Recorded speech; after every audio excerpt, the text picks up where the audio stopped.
जाम के जाम से बेहाल धर्मनगरी। स्थानीय लोगों ने बुलाई चिंतन बैठक, ई रिक्शों पर अंकुश लगाने की मांग। धर्मनगरी में गहराते जाम के संकट को लेकर स्थानीय लोगों का धैर्य जवाब दे गया। बुधवार को आयोजित एक चिंतन बैठक में निवासियों ने अनियंत्रित ई रिक्शों को जाम की मुख्य वजह बताते हुए प्रशासन से सख्त कार्रवाई की मांग की। बैठक में स्थानीय निवासी अभय वशिष्ठ ने कहा कि बिना रूट और सत्यापन के हजारों ई रिक्शा सड़कों पर अराजकता फैला रहे।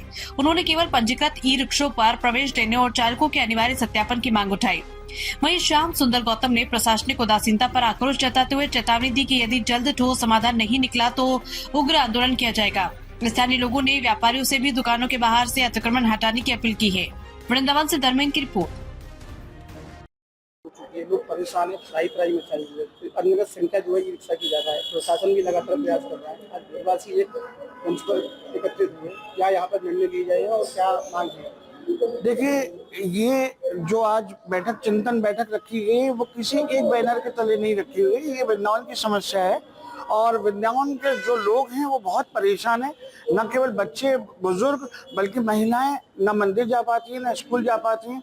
तो इन सब सारी चीज़ों को चिंतन में लाते हुए हम लोगों ने ये निर्णय लिया कि क्यों ना एक वृंदावन आम जन की एक बैठक आयोजित की जाए। तो आज बैठक आयोजित की जा रही है। उसमें मुख्य बिंदु ये रहेगा कि ई रिक्शा पर कैसे कंट्रोल किया जाए, क्योंकि ये देखने में आ रहा है कि वृंदावन में हजारों की मात्रा में ई रिक्शा चला रहे हैं। कुछ रजिस्टर्ड हैं, कुछ अनरजिस्टर्ड हैं। अब जो रजिस्टर्ड है और अनरजिस्टर्ड है उनका पता ही नहीं चलता है कौन से हैं।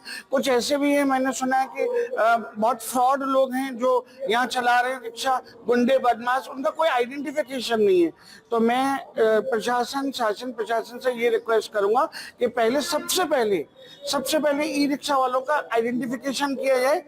जी मैम, आज बैठक यहाँ पर आयोजित की गई जाम को लेकर के, ई रिक्शाओं के कारण जो वृंदावन जाम की समस्या हुई है। यहाँ पे सभी लोग प्रतिवासी आज एक मंच पर एकत्रित हुए हैं, उसमें महिलाएं भी शामिल हैं। क्या आपकी मांग है और क्या इसके? देखिए, सिर्फ ई रिक्शा ही जिम्मेदार ऐसा नहीं कह सकते हैं। पहले से भीड़ बहुत बड़ी है।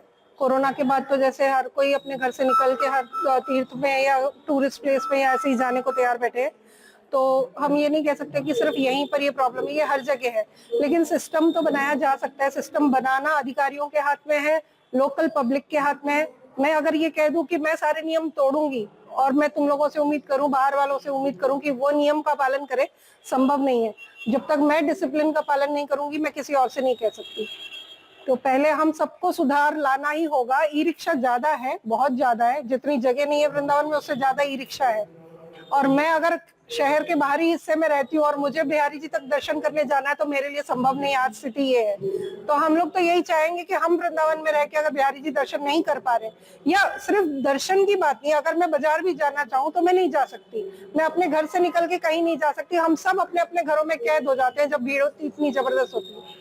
अगर यहाँ की 10 लाख की आबादी लिखी हुई है पेपरों पे, ऑन पेपर वोटर्स के हिसाब से, तो यहाँ 50 लाख की आबादी आती है। तो जब 50 लाख की आबादी आ रही है तो उसके हिसाब से व्यवस्थाएं तो नहीं है।